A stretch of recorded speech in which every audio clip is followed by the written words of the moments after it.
Hey, it's Mike with USCCA, and I travel a ton with my weapons, and I get asked a lot of questions from people who are traveling through the airports with their pistols or their rifles, how to do it. I get a lot of questions because I live in California, and people are always assuming that the laws are so strict in California and New York and other cities that they can't bring their guns in and out. So today I'm going to squash some of those myths and give you guys the tips and tricks that I use when I'm traveling on airplanes that'll help make you guys go through the airports much quicker and much easier. Okay, a couple disclaimers here. I am not a lawyer, so this is not legal advice. I also don't work for the government or the TSA, so I am going to tell you things that I've read off of the same information on the TSA website that you can get at tsa.gov. Otherwise, make sure you do your own research. USCCA has a ton of resources that you can check out on this subject matter, but also the TSA website, and you're really going to want to check your airline provider because they are going to have the most current information specific to their airline. Some airlines will give you one way of doing things, another airline will give you another way, but the TSA basically gives a rule set that is standardized across the country, so you want to make sure that you follow both. But here's what I do. So first thing you need to do is you need to check what case, what container you're going to be checking in to the airline. If you're coming with a rifle, you're going to have one of those long rifle cases, and it's not going to go inside your checked bag. It's going to be a standalone bag.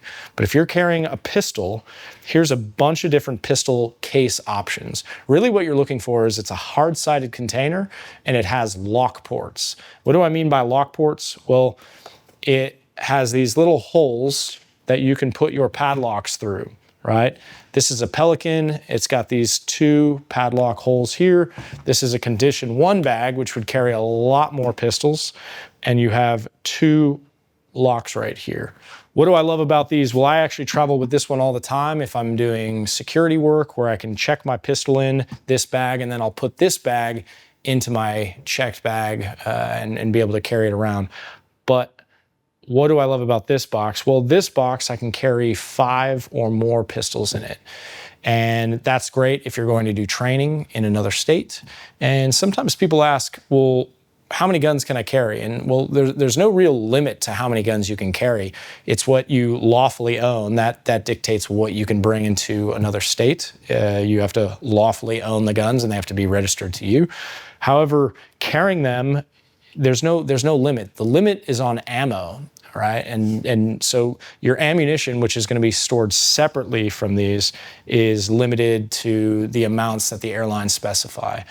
Typically, it's a couple boxes of ammunition. So when I travel overseas, I might bring a few boxes with me, but then I'm probably going to buy some locally once I get there. However, you don't have to have just these 3 options, right? The stock gun case, the kind of Pelican or the off-brand of a Pelican, like a Condition 1 box. You can also have some of these vault boxes, so like a safe.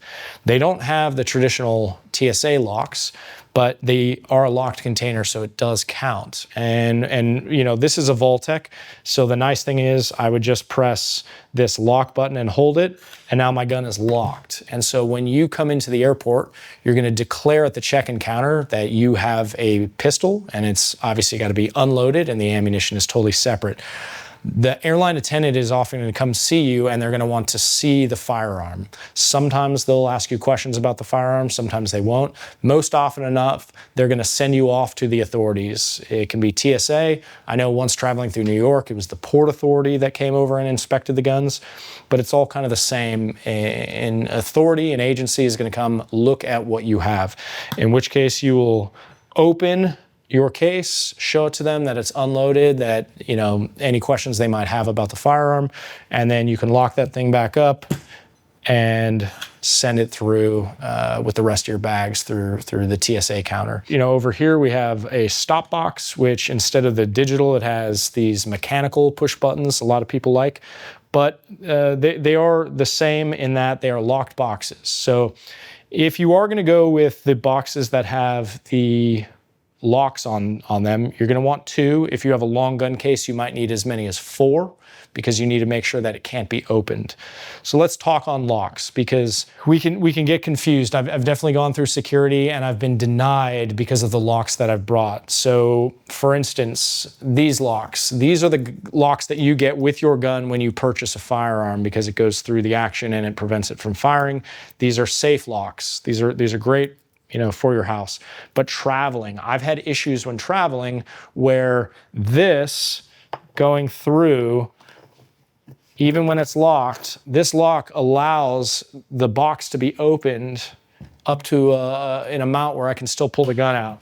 So TSA has actually denied me because of this. But then I've gotten through by simply sticking this in, twisting it a number of times, and then locking it so it couldn't open. So I have gone through with 2 of these on my guns and it's been successful. So it's kind of up to the discretion of the TSA. Are they going to be able to open? So I don't recommend these, but I have gotten through. So just letting you know that in extreme circumstances, you could twist those locks, lock it, and it'll make it better. But what do you actually want to go with? You want to go with a lock, either a combo or a key, that's going to fit through. Like for instance, this lock is great. It has the large enough U shape to go through the lock, but the diameter, the thickness is too much to go through this particular box. So I wouldn't be able to use it, but it's a similar type lock. Key or combo, that's a big question. Well, combo locks can be a problem. I've had combo locks not open for me. For whatever reason, they didn't open on demand when I needed to, and that was a real problem. I almost wasn't able to go through security. I ended up just bolt cutting them and replacing a new lock on it. I like to carry a spare lock or 2 just in case I have that problem, because when that problem happened, it was almost catastrophic.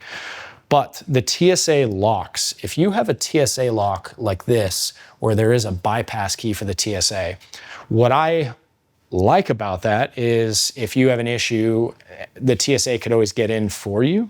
What I hate about it is that people have access to your firearm, once you send it through security, and you may not even be aware of it. So I always use a key lock, and the only difference is when you go through security, the TSA is going to ask you to open it. You use your key, you open it for them, they inspect it, and then you close it again. But having that ability to make sure that nobody else has access to your firearm is a pretty big deal, and it's very important to me. But you can use either combo or key lock. So with ammo, airline specific, they'll base it off like either quantities or weight, and you're going to want to check with the airline that you fly with.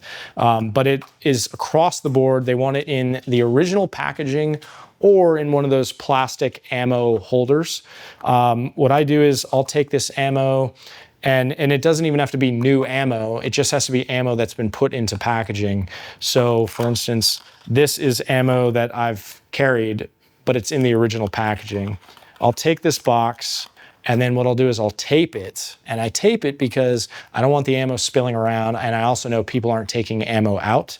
And then that means that once it comes to me, I can see, is it still intact? Has anyone tampered with this? But this will go separate in my checked luggage. So just throw this in your bag and you'll be fine. Something I want to bring up is a personal experience of mine. If you travel with the same bags that you run your everyday carry with, I don't recommend it. When I travel, I carry a backpack now that I don't use for everyday use. I don't use for everyday carry. There are a lot of everyday carry features in it, but one thing I don't carry is weapons inside of it, because I one time took a bag with loaded spare mags in my pack, and my weapon I took out, and I loaded the weapon inside of the Vault-Tec box. Once I had checked that through TSA, I went through normal security line and the alarms went off and went crazy. That's because I had a loaded magazine inside.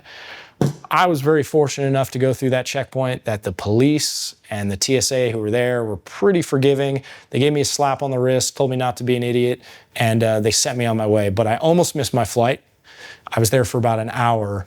And further, there are stiff penalties. I think the penalties now are somewhere around $14,000 or $15,000.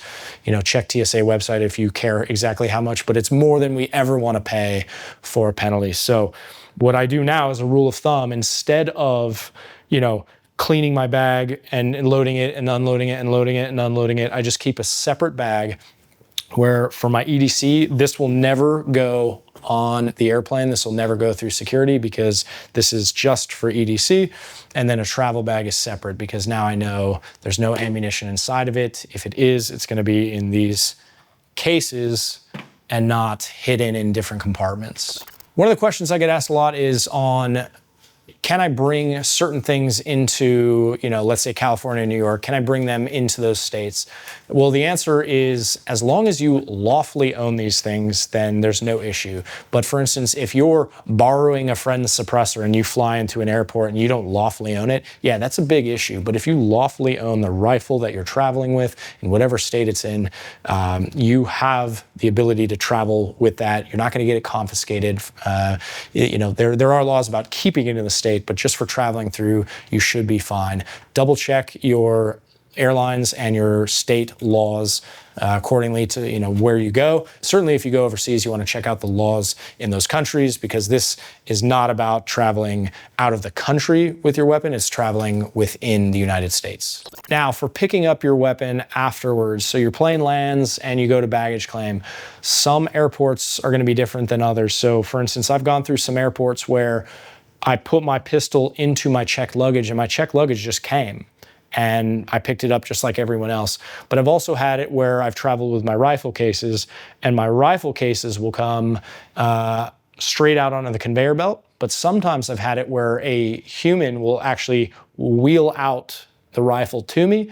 I've also had a situation where it was in the oversized luggage. So that's definitely something, like, per the airline and per the specific flight that you're on, maybe even the airport, you want to check. But as far as picking up your weapon, it's going to be just the same as picking up any other luggage, just dictated by the size and the specifics to that airport. Something you want to remember when you go to the airport and you're traveling with a firearm, just allow extra time. You know, you don't need hours, but you're definitely going to want to spend at least 30 to 45 minutes, potentially longer, although I've never spent longer than 45 minutes, adding on to my normal travel time. When I check in, if you go through a normal security line, that line's not going to change. But once you get to the airport, certain airlines have different procedures. So for instance, I travel on American a lot, and a lot of times the American Airlines ticket counter will ask you to open the weapon there. You'll open it, show them. They tend to do nothing with it besides just witness that there is a firearm, and then they'll have you close it and take it to TSA. Sometimes the TSA line to check in items is, you know, 10, 15 minutes. Sometimes it's absolutely empty and it's a breeze. So 30 to 45 minutes is typically what I experience when checking the firearm. Other than that, it's a little bit overkill. If you have any questions about any of this, just remember, check your airline and the TSA website for those specific details, because it's always going to be slightly different. TSA is nice because it's a federal agency and there are strict specific policies across the board, but every airline is going to be slightly nuanced and you're going to want to make sure that you follow those details. But don't be afraid to travel. A lot of people are afraid to travel with their weapons because they don't understand it, but it is quite simple. It's almost just as simple as traveling with your normal luggage. You just have to go through a little tiny hoop beforehand and make sure it's locked and separated from ammo. That's about it. If you like what you saw, make sure you hit that like button and subscribe, and we'd love to hear from you guys in the comment section. Any experiences you've had traveling through TSA or the airport in general with your firearm. But let us know your experiences, because we would love to hear from you guys, any pitfalls or any advice you might have as well. And as always, continue training, because that's how we move forward and that's how we progress.